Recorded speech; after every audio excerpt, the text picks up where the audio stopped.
வரவேற்பறை நிகழ்ச்சிக்கு உங்களை வரவேற்பதுனா உங்கள் ஐஸ்வர்யா மற்றும் உங்கள் தினேஷ். நம்ம நிகழ்ச்சி வரவேற்பில் இன்னைக்கு நம்ம பார்க்க போற விருந்தினரை பத்தி சொல்லணும்னா, இவங்களை வந்து ஒரு மல்டி டாஸ்கிங் மதர் அப்படின்னு சொல்லலாம். இவங்களுக்கு ரிஸ்க் எடுக்கிறதுன்றது வந்து ரொம்ப ஈஸியான விஷயங்க. இவங்களும் சோகமா இருக்க மாட்டாங்க, மற்றவங்களும் சோகமாக இருக்க விட மாட்டாங்க அப்படின்னு சொல்லலாம். ஸோ இன்னைக்கு நம்ம நிகழ்ச்சியில மீட் பண்ண போற கெஸ்ட் விக்டரி இன்சைட்ஸோட சிஇஓ எஸ்என் பத்மஜா அவர்களை தான். வாங்க அவங்களை சந்திக்கலாம்.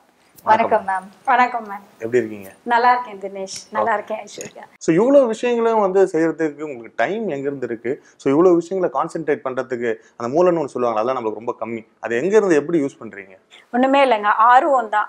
எனி பர்சன் எடுத்துக்கிட்டிங்கன்னா ஒரு விஷயம் ரொம்ப பிடிச்சிருக்குன்னா அதை கண்டிப்பாக செய்வாங்க. ஸோ யார் எந்த துறையில் இன்ட்ரெஸ்டடாக இருக்காங்களோ அதை செவனே செய்வாங்க, அழகாக செய்வாங்க. அதுக்கு அவங்களுக்கு மோட்டிவேஷனே தேவையில்லை.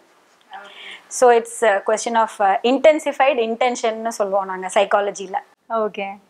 ஸோ மேம், இப்போ தினேஷ் சொன்ன மாதிரி நீங்கள் மல்டி டாஸ்கர் அப்படின்ற மாதிரி தான் we portrait you. But multi டாஸ்கிங்கில் என்ன மாதிரியான விஷயங்கள் நீங்கள் பண்ணுவீங்க, அது எங்களுக்கு கொஞ்சம் சொல்லுவாங்க.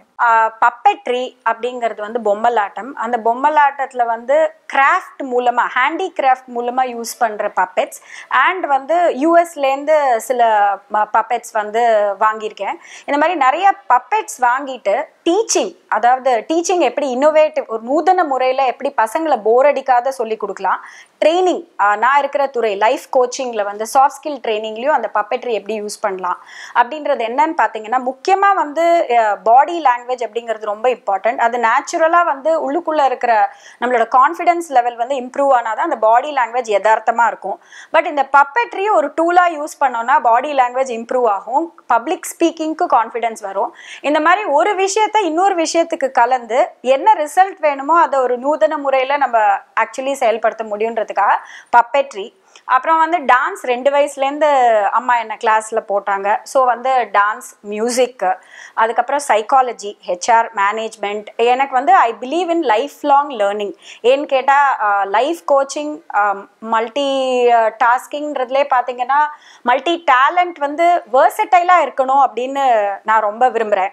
இன்னொன்று பார்த்தீங்கன்னா எல்லாருக்குமே வந்து ஒரு இன்ஸ்பிரேஷன் இருக்கும் இல்லைங்க. கமல் சார் வந்து எனக்கு ஒரு இன்ஸ்பிரேஷன். ஆனால் இன்ஸ்பிரேஷன்றது வந்து we should also emulate them. அப்படி பார்த்தீங்கன்னா அவர் வந்து எப்படி மல்டி டேலண்டடாக வெர்சடைலாக இருக்காரோ அந்த மாதிரி நானும் நிறைய விஷயத்தில் செய்யணும் அப்படின்னு நினச்சேன். Dance, music, speaking and all that. So எல்லாத்துலேயுமே வந்து சர்டிஃபிகேஷனும் இன்டர்நேஷ்னல் அண்ட் நேஷ்னல் வந்து நான் போய் அட்டென்ட் பண்ணி I get authenticated every year. அதாவது ஒரு பர்சன்டேஜ் ஆஃப் யூனோ என்னோட வருமானத்தை நான் வந்து I use it for relearning, reinventing myself. So அதனால தான் பல விஷயங்கள் எனக்கு வந்து ஆர்வமாக இருக்குது. ஃபிலிம் காஸ்டியூமிங் கூட பண்ணியிருக்கேன். And compering, event management, public speaking. அதுக்கப்புறம் வந்து முக்கியமாக கோச்சிங்கில் வந்து நிறைய பேர் எனக்கு வந்து எம்பவரிங் தெம்செல்ஸ். அப்புறம் ஸ்ட்ரெஸ் மேனேஜ்மெண்ட் வந்து எனக்கு இப்போ வந்து ஒரு ப்ராஜெக்ட் கால்ட் எம்பவர் இந்தியா அப்படிங்கிறது நான் இந்த நிகழ்ச்சியில் சொல்ல விரும்புகிறேன். ஏன்னு கேட்டால் இது ஒரு free 2 hour stress management work shop நான் காலேஜுக்கு, ஃபேக்கல்ட்டிஸ்க்கு எல்லாருக்கும் தர விரும்புகிறேன். என்னன்னு கேட்டால் இப்போ வந்து டிப்ரெஷன் வேர்ல்டுலேயே கேபிட்டல் டிசீஸாக போகிறது, அதாவது mental health. So stress management வந்து ரொம்ப க்ரியேட்டிவாக டான்ஸ், மியூசிக், நம்மளே ஆர்ட் தெரப்பி, மியூசிக் தெரப்பி வச்சு நம்மளை ஹீல் பண்ணிக்க முடியும், எங்கேயுமே வெளியிலே போகாத. அந்த நுணுக்கங்கள்லாம் வந்து சொல்லி கொடுக்கணும், பீப்புளை எம்பவர் பண்ணோம். ஏன்னா வந்து ரொம்ப இப்போ லைஃப் ஸ்டைல் மாறி போச்சு. அதுக்காக அதில் கொஞ்சம் ரிசர்ச் பண்ணிவிட்டு I created a module. So யாருக்கு விருப்பம் இருந்தாலும் I want to transfer the skill so that people be more happy. Okay. So நீங்கள் சொன்ன விஷயங்கள்லாம் பார்த்தீங்கன்னா ஒரு காலேஜ் போனால் ஒரு அப்ளிகேஷன் கொடுப்பாங்க, இவ்வளோ டிகிரி இங்கே இருக்குது அப்படின்னு சொல்லிட்டு. ஸோ அந்த மாதிரி வரிசையாக வந்துட்டு இருந்தது. நீங்கள் நிறைய விஷயங்கள் சொன்னீங்க, அப்படிலாம் எனக்கு சந்தோஷமாக இருந்தது. ஆனால் அந்த காம்பேரிங் சொன்னீங்க பார்த்தீங்களா, அது மட்டும் வேணாமே, நாங்கள் எதாவது பொழைச்சிக்கிறோம், எவ்வளோதான் நீங்களும் செய்வீங்க, உங்களுக்கு கஷ்டம் கொடுக்க வேணாம், நாங்கள் பார்த்துக்குறோம். கண்டிப்பாக.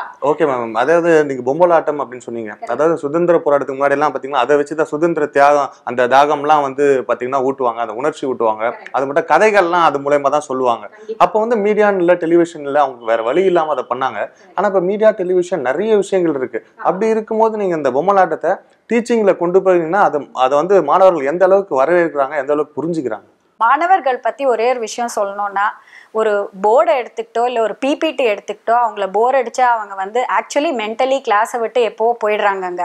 ஸோ இப்போ இந்த மாதிரி ஒரு விஷயத்த நீங்கள் எடுத்துகிட்டு வந்தீங்கன்னா 100% they'll be very interested. முதல்ல அதை வந்து ஒரு கியூரியாசிட்டியை பில்ட் பண்ணும் அவங்களுக்கு. அண்ட் சரி இது ஒரு கன்வென்ஷனல் கிளாஸாக இருக்காதுன்னு ஒரு ஆர்வத்தையும் இன்க்ரீஸ் பண்ணி அவங்க வந்து கண்டிப்பாக அந்த லிசனிங் பவர் ரொம்ப ஜாஸ்தியாகும். And when they try it out, அதாவது இது முக்கியமாக ட்ரைனிங் அப்படிங்கிறது என்ன தெரியுமா, ஒரு கிளாஸில் எடுத்துக்கிட்டிங்கன்னா 10 பேர் வந்து 9900 வாங்குறதுக்கெல்லாம் ஒரு 10 பேர் இருப்பாங்க, 80-70 வந்து நிறைய பேர் இருப்பாங்க. பட் ஒரு 20% 25% வந்து வாயே திறக்க மாட்டாங்க.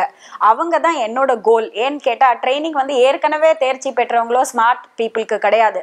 பீப்புள் ஹூ டோன்ட் ஹேவ் கான்ஃபிடென்ஸை வந்து வெளியில் கொண்டு வந்து அவங்களையும் ஒரு லீடராக ஆக்கிறது தான் ஒரு ட்ரைனிங் லைஃப் கோச்சோட ஒரு சிறந்த ஒரு தகுதியாக இருக்க முடியும். ஸோ நான் என்ன பண்ணுவேன், இந்த மாதிரி விஷயங்கள் கண்டிப்பாக அவங்க வந்து ஓடி வருவாங்க. மேம் இது என்ன மேம் எனக்கு சொல்லுங்க மேம்னு. எப்போ ஒரு ஆடியன்ஸ்ல எடுத்துக்கிட்டீங்கன்னா நம்ம ஒரு மேனேஜர்ஸை கோச் பண்றச்சே கூட இன்ட்ரோவர்ட்ஸ் இருப்பாங்க.